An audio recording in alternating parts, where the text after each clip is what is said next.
So yun mga kawaray, apat na kami. Apat na kami dito. So gagamitan na namin ito ng pistit mga kawaray. Gagamitan na namin ng santong paspasan to. Kasama ko si Kuya Lau, si Master. Ayan. Tapos si Kuya Jun Cano. Si Kuya Jun Cano. Kumuha na ng pistit to. Ayaw pa huli. Dito pa nga na ano eh. Kaya ganun lang oh. Lagyan natin ng GI.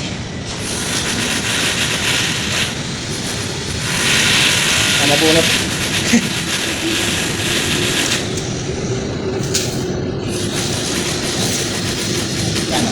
Diba? Pinalitan lang yung tali ng GI.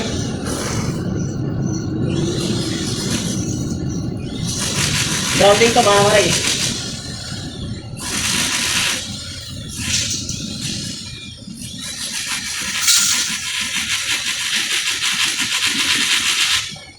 Okay na siguro.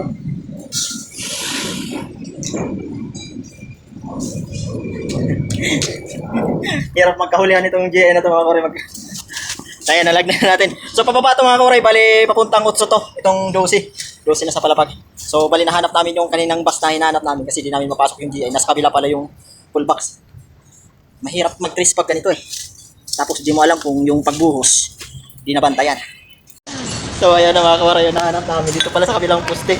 Doon dito dumaan sa kabilang poste. Ayan. Loko talaga. So magkaiba talaga yung mga postura ng ano, full box dito sa ano sa poste. Kanina dito. Timpla mo na yung kape. Hila mo na.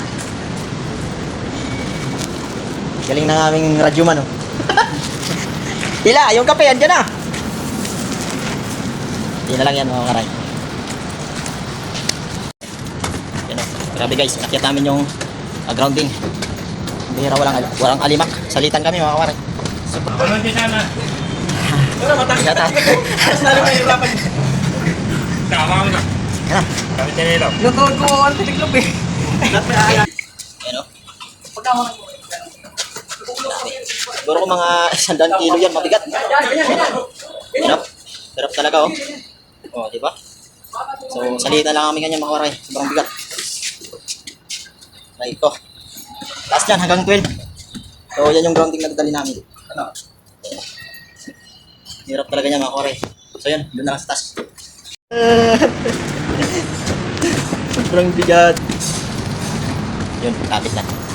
Yun o. So yun mga kawaray, bali yung grounding na dinala namin sa taas at inakyat. Hindi kami gumamit ng alima kasi walang permit eh. Kaya kasi bawal yung ano eh, bawal isakayan pag walang permit. Kaya ayan, andun na sa 12, bali abangan na lang namin dito, abangan ko na lang at ipapalabas. At bali ito, ipapasok pong tali at pati yung GI, bali bubunutin din doon sa ano, sa 5th floor. Kaya ganun lang kanina kahirap ilagay yung, dalhin yung ano, ganun lang kahirap dalhin yung ano na yan, grounding na yan. Grabe, sobrang bigat. So bali ang paglagay, ang pagpasok niyan, magsisimula sa taas, pababa. Kasi kung sisimulan sa taas, pakyat, mahirap. Kaya dinala namin sa taas, sa 12 floors para pababa yung latag ng grounding, mga kawaray. So ito mga kawaray yung grounding. Diba? Hirap bunutin ito. Hirap pag maputol.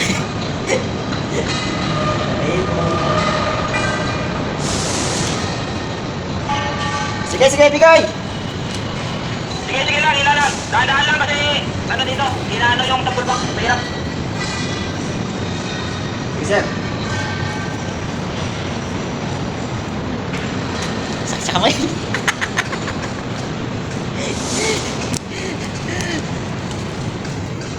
Kailangan kasi dahan-dahan lang eh. Baka mamaya maputol. Maputol yung GI na nakakabit. Sino mga karay?